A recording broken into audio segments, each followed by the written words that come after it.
हनुमान जी महाराज की जय। महाराज हनुमान जी अक्षय कुमार का संहार किए महाराज। उसके बाद अब इंद्रजीत को महाराज रावण ने भेजा, जा करके सूचना दिए कि अक्षय कुमार को भी मार डाला।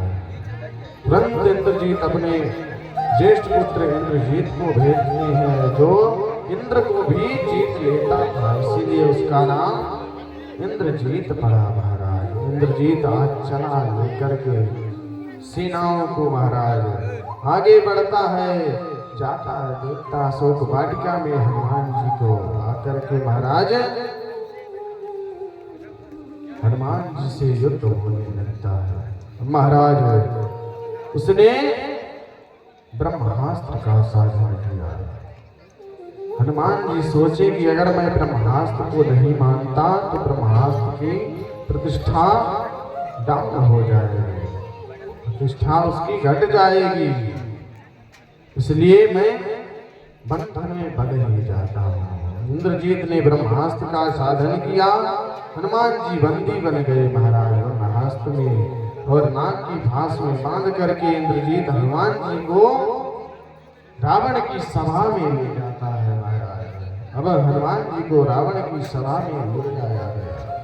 हनुमान जी जाते हैं, हनुमान जी देख करके महाराज रावण गर्जने लगा कि अरे कपी, अरे बानर, तू किसका दूत है, तू किसके बल में इतना गरज रहा है।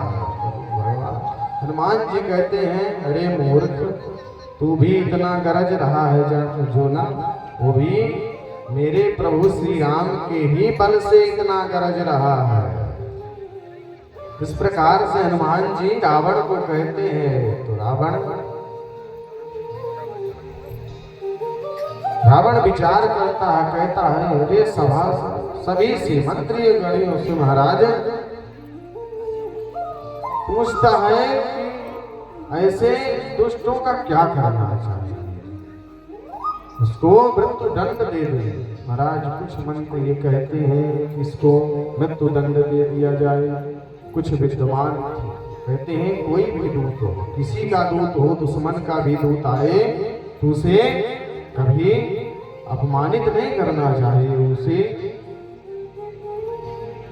अपने घर में यथाउचित स्थान देना चाहिए। आपके घर में कोई भी अतिथि आता है, कहते हैं ना अतिथि देवो भवः, अतिथि भगवान के समान है। कोई भी हो, दुश्मन का भी अतिथि आपके घर में समाचार देने आया है, उसकी क्या महाराज गलती है, वो तो सेवक है, स्वामी ने आदेश दिया है तो सेवक का धर्म है कि वो अपने स्वामी के प्रति समर्पित रहे।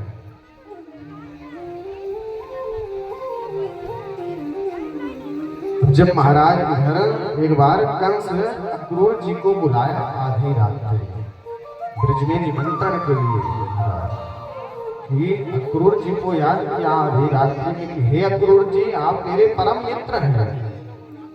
अक्रूर जी तो समझ गए कि कुछ ना कुछ दाल में काला है। अब महाराज रात्रि में मुझे महाराज कंस ने बुलाया है तो कुछ ना कुछ दाल में तो काला अवश्य। अब महाराज जब पहुंचते हैं कंस के साथ, कंस कहता है अरे अक्रूर जी आप जाओ और वृंदावन में जाकर के, गोकुल में जाकर के और नंद बाबा के ब्रजवासियों को निमंत्रण दो कि आपके साले साहब आपके मामा श्री यज्ञ का अनुष्ठान किए हैं, तो आप लोगों को निमंत्रण भिजवाए। अक्रूर जी समझ गए, अरे दाल काली ही नहीं, पूरी दाल ही काली है महाराज। इसी प्रकार से आज हनुमान जी रावण को समझाते हैं, अरे मूर्ख, तू भी जो गरज रहा है ना, ये भगवान के ही बल से गरज रहा, तुझे कहीं और से बल नहीं प्राप्त हो रहा। हम सबको एक ही परम पिता परमेश्वर, उसी का बल है जो हमें प्राप्त हो रहा है, उसी की बल से आज हम आपको कथा सुना। तो कहते हैं हनुमान जी से बड़ा कोई ना भक्ता है ना तो कोई श्रोता, सुनाने वाले भी वो भी हैं और सुनने वाले भी वही हैं।